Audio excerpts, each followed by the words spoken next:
तो फिल्म की शुरुआत में हम एक कपल को देखते हैं जो एक काफी बड़े सफेद कमरे में घूम रहे होते हैं। इस कमरे में हर चीज सफेद रंग की। दरअसल इन दोनों पर एक डॉक्टर कोई एक्सपेरिमेंट कर रही थी जिसमें इन्हें लगातार 50 दिनों तक बगैर बाहर आए रहना था, और अगर वो ऐसा कर लेते हैं, इन्हीं 50 दिन वहाँ रह लेते हैं, तो इनाम के तौर पर उन्हें 40 करोड़ दिए जाएं। लेकिन अगर उनमें से किसी ने भी हार मानी तो उन्हें यहाँ से खाली हाथ ही जाना पड़ेगा, मतलब कि कुछ नहीं मिलेगा उन्हें। इन दोनों के अलावा इस कमरे में और कोई नहीं रहेगा और न ही किसी से बात कर सकते हैं, मिल सकते। इसके अलावा एंजॉय करने का भी इनके पास कोई जरिया नहीं होगा, जैसे टीवी या मोबाइल वगैरह। अब इस कमरे में आकर ये लोग बहुत खुश थे क्योंकि इन्हें लग रहा था कि पैसे कमाने का ये सबसे आसान तरीका है। ये दोनों आपस में बातें करने लगते हैं, जहाँ कपल में से लड़की, जिसका नाम केट होता है, कहती है कि मैं इन पैसों से इन्हें 40 करोड़ से अपने सारे सपने पूरे करूंगी। तब उसका हस्बैंड कहता है मैं तो इन पैसों को पार्टीज वगैरह में उड़ाऊंगा, खूब मजे करूंगा, हमारे पास इतना पैसा आ जाएगा कि पैसों की तंगी तो कभी होगी ही नहीं।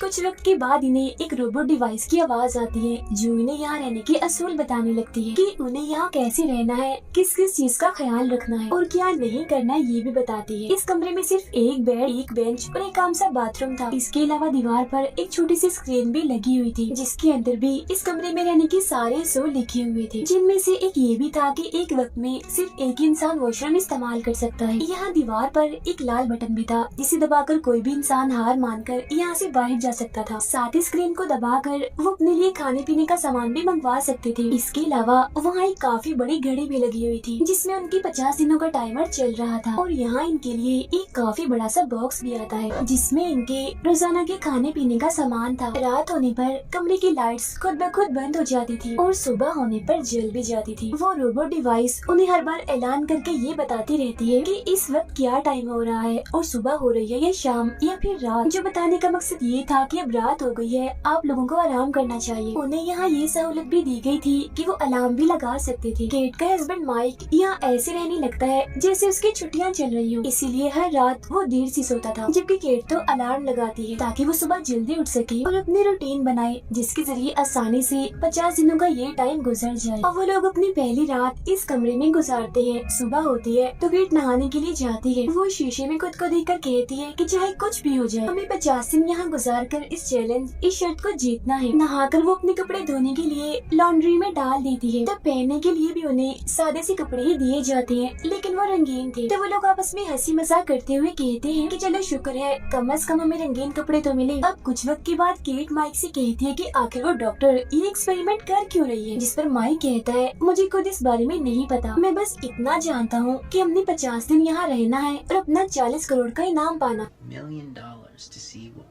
और वक्त गुजारने के लिए दोनों खुद को मसरूफ करने की कोशिश करते हैं। केट खुद को शांत और पुरसुकून रखने के लिए योगा करती है, जबकि माइक उस घड़ी जिस पर 50 दिनों का टाइमर चल रहा था उसे घूर घूर कर देख रहा था। बैठे बैठे ही वो अजीब तरह की बातें भी सोचने लगता है, जैसे कि यहाँ की दीवारों का रंग सफेद ही क्यों किया गया है। केट उसे बार बार समझाती है कि तुम इन चीजों को इतना मत सोचो और बार बार घड़ी को भी मत घूर के देखो, तुम बस यहाँ पर वक्त गुजारने और उसके बदले में मिलने वाले पैसों के बारे में सोचो। लेकिन ये करना उसके लिए मुश्किल था क्योंकि कुछ दिनों से वो अपनी नींद भी पूरी नहीं कर पा रहा था, जबकि केट तो रूटीन के मुताबिक सुबह से लेकर रात तक अपने सारे काम करती है। और माइक का ध्यान घड़ी पर से हटाने के लिए उसे दौड़ लगाने का कहती है। जहाँ एक तरफ केट योगा कर रही थी तो माइक दौड़ लगा रहा था। इसके बाद टाइम गुजारने के लिए वो बच्चों वाले गेम्स खेलने लगते हैं और डांस भी करते हैं। फिर जैसे वो अपने कपड़े धोने के लिए लॉन्ड्री में डालती है तो उन्हें दोबारा से बिल्कुल वैसे कपड़े मिल जाते हैं। अब ऐसे करके इन्हें कुछ हफ्ते गुजर जाते हैं, जहाँ पे एक दिन माइक को उस कमरे में एक छोटा सा कीड़ा दिखता है। वो उससे बात करता है और उसे कुछ खिलाने का सोचता है, मगर जैसे वो मिल्क शेक की कुछ बूंदे जमीन पर डालता है तो रोबोट डिवाइस की आवाज आने लगती है जो कहती है कि ऐसा मत करो, ये खाने पीने का सामान सिर्फ तुम दोनों के लिए ही है। तब माइक यहाँ थोड़ा परेशान हो जाता है और वो उस डिवाइस से कहता है कि अच्छा,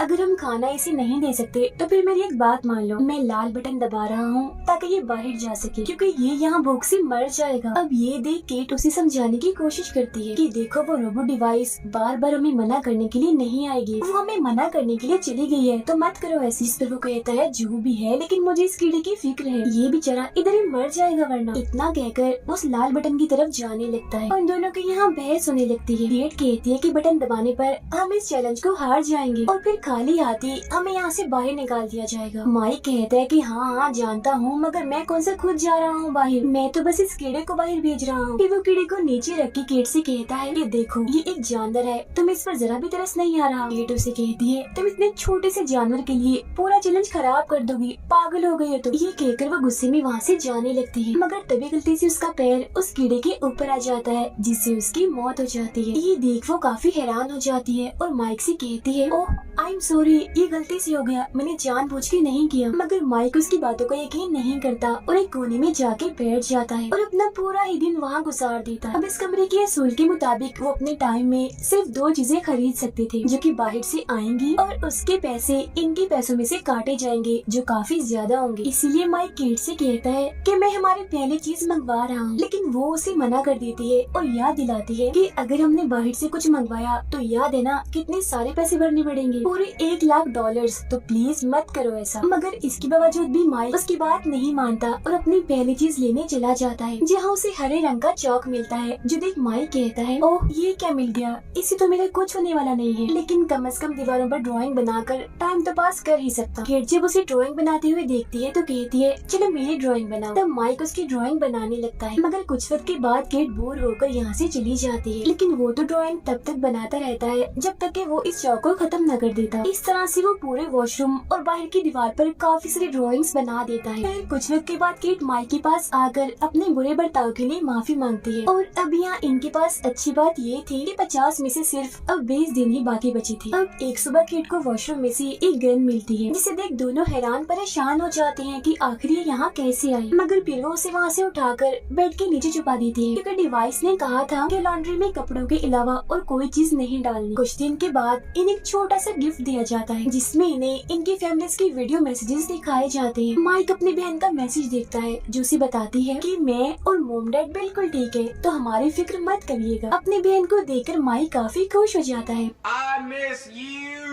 लेकिन जब केट को उसके डैड का वीडियो मैसेज दिखाया जाता है तो एकदम वो दुखी सी हो जाती है। उसके डैड कहते हैं कि अब मैं रोड पर नहीं बल्कि घर में रह रहा हूँ। केट उस वीडियो को रुकवाना चाहती थी मगर उसके काफी कहने पर भी वीडियो नहीं रुकती, जिसके बाद वो वॉशरूम के पास जाकर जोर जोर से रोने लगती है। तो माइक आकर उसे संभालता है जिसके बाद दोनों सो जाते हैं। फिर जैसे सुबह होती है तो केट बिस्तर से नहीं उठती, वो अभी भी सो रही थी क्योंकि टेंशन लेने की वजह से उसकी तबीयत काफी खराब हो गई थी। फिर जब माइक उससे ना उठने की वजह पूछता है तो वो बताती है कि मैं जज्बाती हो गई थी क्योंकि मैंने अपने डैड को काफी सालों बाद देखा था। मैंने हमेशा तुमसे झूठ बोला कि मेरे डैड नहीं है क्योंकि मैं उनसे शर्मिंदा थी। वो बहुत शराब पीते थे और मेरे स्कूल की फीस भी नहीं भरती थी। अब माइक उससे कहता है अच्छा छोड़ो इन बातों को, तुम्हें पता है हमारे बस यहाँ 2 हफ्ते रह गए हैं। उसकी ये बात सुनकर भी केट जरा खुश नहीं होती और बिस्तर पर ही पड़ी रहती है। तब उसका मूड ठीक करने के लिए नए नए तरीके वो आजमाता है मगर कोई फायदा नहीं होता। फिर वो खुद ही आकर उसके साथ लेट जाता है, लेकिन इससे भी केट को कोई फर्क नहीं पड़ रहा था। अगले दिन वो केट से कहता है कि क्यों ना हम अपनी आखिरी बची हुई चीज को खरीद लें ताकि थोड़ी बोरियत ही दूर हो जाए, लेकिन केट उसे ये कह के मना कर देती है कि नहीं, तुम पहले भी पैसे बर्बाद कर चुके हो वो फजूल सा चौक मंगवा कर, तो अब मत करो ऐसा, मैं और पैसों को खोना नहीं चाहती। तब ये सुन वो उदास हो जाता है। That's a long time. फिर कुछ वक्त के बाद केट बेड से उठकर माइक के पास आती है और कहती है कि मेरी तरफ से इजाजत है, तुम दूसरी चीज मंगवा सकते हो, फिर चाहे हमारे जितनी मर्जी पैसों का नुकसान ही क्यों ना हो जाए। फिर जैसे ही माइक दूसरी चीज मंगवाने के लिए स्क्रीन पर हाथ लगाता है तो फौरन ही उस कमरे का दरवाजा खुल जाता है, जिसके बाद अंदर एक लड़की आती है जिसने कपड़े नहीं पहने होते। जैसे वो अंदर आती है तो माइक उसे देखकर काफी हैरान रह जाता है। वो बताती है कि मैं भी नहीं जानती कि मुझे यहाँ क्यों भेजा गया है, मुझे बस इस काम के पैसे मिले हैं और मुझे इस कमरे में आप लोगों के साथ सिर्फ 24 घंटे ही गुजारने हैं। केट उसे ऐसे देखकर माइक से कहती है कि तुम अपने टी शर्ट उतार कर इसे दे दो ताकि वो थोड़ा बहुत खुद को ढक सके। वो लड़की दीवार पर जब माइक की ड्राइंग्स देखती है तो तारीफ कर देती है, जो देख केट को गुस्सा आने लगता है। रात होने पर माइक दोनों लड़कियों को बेड पर सोने का कहता है और खुद जमीन पे जाके सो जाता है, मगर वो लड़की माइक के साथ अजीबोगरीब हरकतें करने लगती है जिससे केट को बहुत गुस्सा आता है और वो माइक को भी अपने साथ बेड पर ही सुला लेती है। खुद वो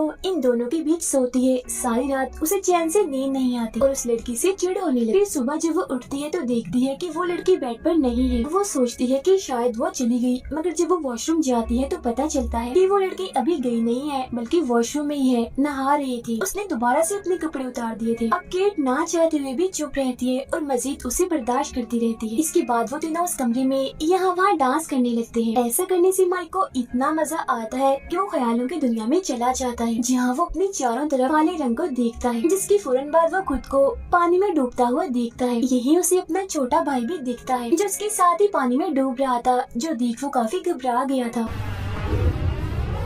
तभी फौरन वहाँ केट और वो लड़की आकर माइक को होश मिलाती है, लेकिन वो अभी भी घबराया हुआ था और रोने लगता है। बार बार वो एक ही बात कह रहा था कि प्लीज मेरे छोटे भाई को डूबने से बचा लो। तब केट उसे संभालती है और बेड पर ले जाकर सुला देती है। जिसके बाद वो लड़की केट से पूछती है कि तुम और माइक कैसे मिले थे। तो वो बताती है कि मैं और माइक बारिश में मिले थे, मेरे पास छतरी नहीं थी तो माइक ने आकर मुझे भीगने से बचाया। अब ऐसे बैठकर वो काफी देर तक बातें करती रहती है। कुछ वक्त के बाद माइक जाग जाता है और उस लड़की के पास जाके बैठ जाता है जहाँ इस वक्त केट नहीं थी। दोनों यहाँ अपनी अपनी जिंदगी के बारे में बातें करने लगते हैं। वो लड़की बताती है कि बचपन में ही मैंने अपनी माँ को खो दिया था। फिर दोनों अपनी अपनी फैमिलीज के दुख एक दूसरे को बताकर एक दूसरे का सहारा बनती है और काफी अच्छी उनकी दोस्ती हो जाती है। तब वो लड़की माइक का हाथ पकड़कर उसका मुंह ठीक करने और खुद को संभालने का कहती है। तब इतनी ही देर में पीछे से केट आ जाती है और दोनों को एक दूसरे का हाथ पकड़े हुए देख लेती है। ये देखकर तो उसका गुस्सा काफी बढ़ जाता है, क्योंकि वो काफी टाइम से ही उन दोनों की नजदीकियों को बर्दाश्त कर रही थी। वो गुस्से में उस लड़की से कहती है कि तुम शुरू से ही मेरे हस्बैंड को फंसाने के चक्कर में हो और मुझसे उसे छीनना चाहती हो। ये सुन वो लड़की भी केट पर गुस्सा करने लगती है और कहती है कि तुम कितनी अजीब औरत हो, अपने हस्बैंड पर जरा भी यकीन नहीं है तुम्हें, अफसोस है। अब इसके बाद दोनों की बहस बढ़ जाती है और एक दूसरे पर वो चिल्लाने लगती है। तब तंग आकर माइक इन दोनों पर चिल्लाता है और चुप होने का कहता है, जिसके बाद वो यहाँ से जाने लगता है। फिर अगली सुबह जब वो जागती है तो माइक कुछ ठीक महसूस नहीं कर रहा था, उसकी तबीयत खराब लग रही थी। वो लड़की भी इस कमरे से जा चुकी थी, मगर जाते जाते वो दीवार पर माइक के लिए एक मैसेज लिख के गई थी। लिखा था कि आज से पहले मुझे कभी भी किसी ने इतना प्यार नहीं किया जितना तुमने किया माइक। ये मैसेज माइक को दिखाकर उस पर गुस्सा करने लगती है और कहती है कि तुम एक नंबर के धोखेबाज इंसान हो, मुझे भी तुम धोखा ही दे रही थी ना। जिसमें माइक कहता है कि ऐसा कुछ नहीं है, उसने जो भी लिखा है वो सब झूठ है। इस कमरे में ये सब कुछ जानबूझकर किया जा रहा है ताकि हम दोनों की आपस में लड़ाई हो और हम हार मान लें। मगर फिर भी केट उसकी एक नहीं सुनती और उसे धक्का मार देती है, जिससे माइक का सर दीवार से टकरा जाता है और उसका खून बहने लगता है। ये देख माइक को गुस्सा आ गया था। वो केट से दूर चला जाता है और कहता है कि मैंने तुम्हें कभी भी धोखा नहीं दिया, तब भी नहीं जब तुम ये शहर छोड़कर चली गई थी। मैंने हमेशा यही चाहा कि तुम खुद को अकेला महसूस ना करो और खुश रहो, जिस वजह से मैंने अपने दोस्तों से भी मिलना छोड़ दिया और तुम्हें टाइम दिया। मैंने अपनी पढ़ाई तक छोड़ दी और तब भी तुम्हारा साथ नहीं छोड़ा जब तुम टेंशन में रहती हो। और इन सब के बदले मुझे क्या मिला? तुम्हारा शक और नफरत। जो सुन केट को शर्मिंदगी होती है।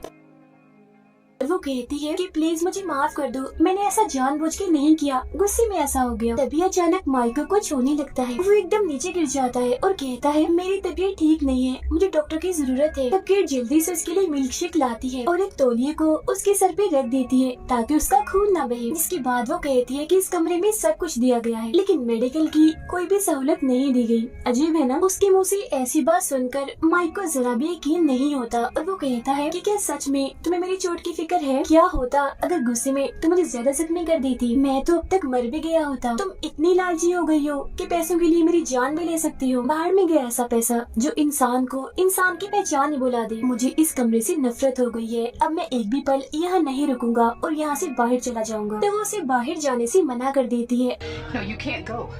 और वो गन उठा लेती है जो उन्हें वॉशरूम से मिली थी। वो उसे माइक पर करते हुए कहती है कि अगर तुमने बाहर जाने की कोशिश की तो मैं तुम्हें गोली मार दूंगी। तब माइक उसकी बात अनसुनी करके लाल बटन दबा ही देता है, जिसके बाद दरवाजा खुलता है और वो इस सफेद कमरे से बाहर निकल जाता है। अब उसके यहाँ से जाने के बाद केट अकेली पड़ के रोने लगती है और वहीं सो जाती है। फिर जब वो जागती है तो उसका दिल ही नहीं लग रहा था, वो काफी उदास थी। फिर वो माइक की बनाई हुई ड्राइंग्स को देखकर उसे याद करने लगती है। अब केट के इस कमरे में सिर्फ 2 ही दिन बचे थे, जिसके बाद वो ये चैलेंज जीत जाती। लेकिन उसे भी क्योंकि अपनी गलती का एहसास हो गया था, तो वो भी लाल बटन दबाकर यहाँ से बाहर निकल जाती है। फिर कुछ वक्त के बाद हम माइक को देखते हैं जो दौड़ लगा रहा था। भागते भागते वो केट की बिल्डिंग के पास से गुजरता है, जहाँ तभी अचानक रास्ते में वो केट से मिलता है। तब हमें पता चलता है कि उस कमरे से बाहर आने के बाद ये दोनों कई महीनों तक एक दूसरे से मिले भी नहीं थे, क्योंकि इनकी नाराजगी थी। अब ये दोनों एक साथ आगे बढ़कर सुलह करने का फैसला करते हैं और खाना खाने होटल की तरफ जाने लगते हैं। रास्ते में माइक केट से पूछता है,